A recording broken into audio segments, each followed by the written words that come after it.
भ्रूण हत्या यानी जन्म लेने से पहले ही कोख में कन्याओं का कत्ल। सरकार ने इसे गंभीरता से लेना शुरू कर दिया है, क्योंकि भारत में लड़के और लड़कियों के अनुपात का अंतर निरंतर बढ़ता जा रहा है। भ्रूण हत्या को भी जघन्य अपराध की श्रेणी में रख इस कुकृत्य को अंजाम देने में लिप्त लोगों को कड़ी से कड़ी सजा देने का प्रावधान है। ये तो रही बात भ्रूण हत्या की, लेकिन भ्रूण हत्या आखिर क्यों? क्या वो इसलिए कि आपको जन्म लेने से पहले ही पता चल गया है कि वह बेटी है? क्या उन अजन्मी बेटियों की पुकार उन माओं तक नहीं पहुंच रही है जो आपके आंगन में किलकारी भरना चाहती है? आइए हम आपको उसी अजन्मी बेटी की पुकार सुना रहे हैं, जरा ध्यान से सुनिएगा। ये अजन्मी बेटी की पुकार के साथ साथ एक ऐसा एहसास है जो आपको झकझोर कर रख देगा।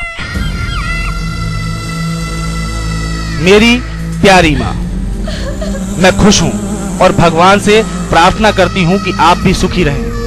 यह मैं इसलिए कह रही हूं क्योंकि मेरे कानों में कुछ सुनाई दे रहा है, जिसे सुनकर मैं कांप उठी हूं। मुझे दुलारने वाली मेरी माँ, आपको मेरे बेटी होने का पता चल गया है और आप मुझ मासूम को जन्म लेने से रोक रही हैं। यह सुनकर मुझे यकीन नहीं हुआ।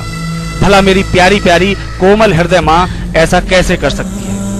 कोख में पल रही अपनी लाडली के सुकुमार शरीर पर नस्तरों की चुभन एक माँ कैसे सह सकती है? मुझे बाहों में झुलाने वाली मेरी माँ, बस आप एक बार कह दीजिए कि यह जो कुछ मैंने सुना है वह सब झूठ है। दरअसल यह सब सुनकर मैं दहल सी गई हूँ। मेरे तो हाथ भी इतने कोमल हैं कि इनसे डॉक्टर के क्लिनिक की तरफ जाते समय आपकी चुन्नी भी जोर से नहीं खींच सकती ताकि आपको रोक लूं। मेरी बाहें भी इतनी पतली और कमजोर हैं कि इन्हें आपके गले में डालकर लिपट भी नहीं सकती। मुझ पर ममता की बरसात करने वाली मेरी माँ, मुझे मारने के लिए आप जो दवा लेना चाहती हैं वह मेरे नन्हे से शरीर को बहुत कष्ट देगी। मेरी प्यारी माँ, उससे मुझे बहुत दर्द होगा।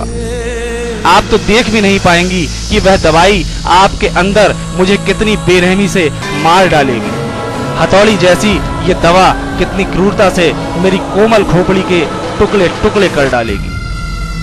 कैंची जैसी ये दवा मेरे नाजुक नाजुक हाथ पैरों को काट डालेगी।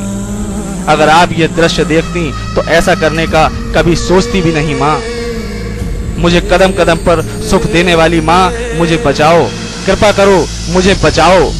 भगवान के लिए माँ, ऐसा कभी मत करना। मुझे जन्म लेने की बड़ी चाह है माँ।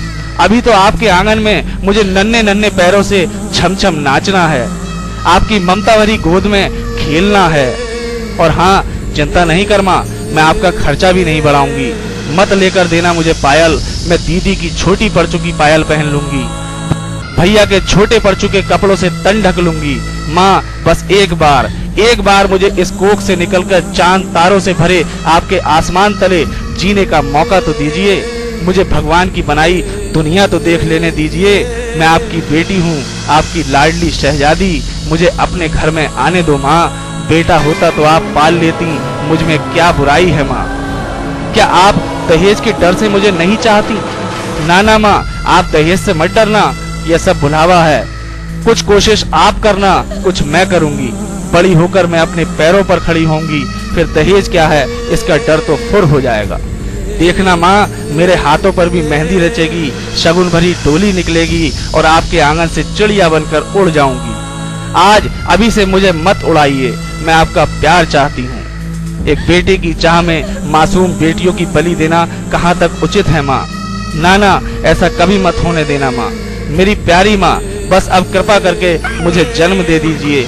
मुझे मत मारिए, मुझे अपनी बगल की डाल पर फूल बनकर खिल लेने दीजिए।